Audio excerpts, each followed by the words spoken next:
I have had the unique and privileged and very fortunate experience of making my way through some of the best educational institutions of this country. But of course, there are many undocumented immigrants who have attained success at very high levels and whose contributions to American society are presently being sidelined or marginalized because of a discourse that in essence pathologizes them.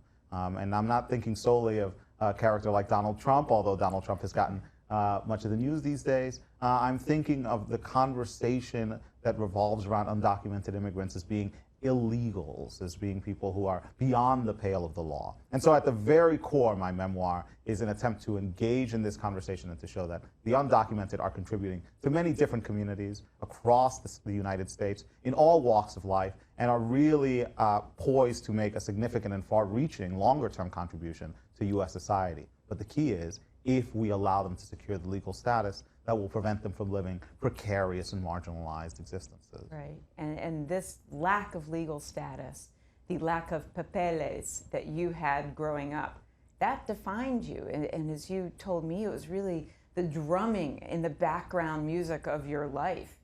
Talk a little bit about the beginning of your life here in New York when you came at age 4, how you were babbling in some English, some Spanish on the plane from Dominican Republic. What was your experience when you were very young growing up here in New York? My first memories of New York are all of this amazing sense of discovery, this realization that, in fact, I was living in a place and inhabiting a space that was much different from what I knew in Santo Domingo. But little by little, I also began to learn just what the implications of that difference were. And so in the case of conversations with my parents, it came out that there was something peculiar, something not quite right about our immigrant situation. And even though I, at the time, was 5, 6, 7, and I was trying to piece together these scraps of conversations I was having with my parents, I understood that there was something going on that affected us, that among other things meant that my parents couldn't secure regular work. And so my earliest memories of time in the city, as pleasant as they are, because I think of my subway rides and I think about walking with my parents and discovering new neighborhoods, those memories are also infiltrated by the sense of anxiety, of foreboding that came with the knowledge that my parents weren't able to secure steady employment. My parents weren't able to keep paying the rent. We had to keep moving. And so all of that contributed to this sense of unease and dislocation. And in fact, your father, as you write in the book, decided that he could no longer really produce the living that he wanted in New York. He couldn't get steady employment. So he left and went back to the Dominican Republic. But it was your mom's decision to keep you and your younger brother here.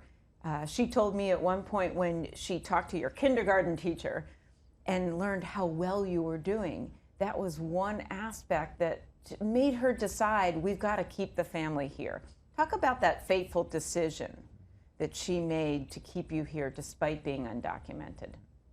The decision evolved over several years. Initially, it had to do with these conversations that my mom and my dad had with my kindergarten teacher, where they learned that I was really taking to the kindergarten class. What was her name, by the way?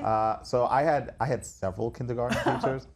So one was named Miss Perez, and then there were 2 others at my school in the Bronx. And then continuing into the 1st grade, there were more conversations with my 1st grade teachers.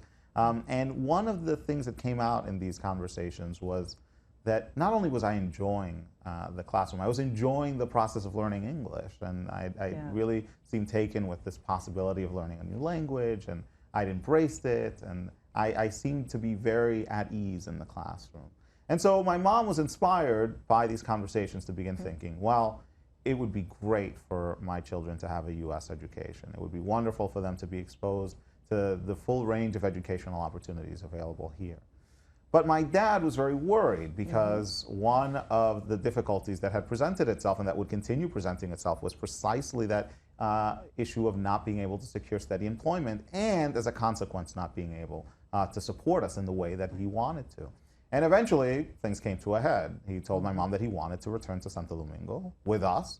And she said, no, I think that we should stay. And if you want to go, that's fine, but I'll stay with the kids here. And we are going to forge a life on our own in New York City.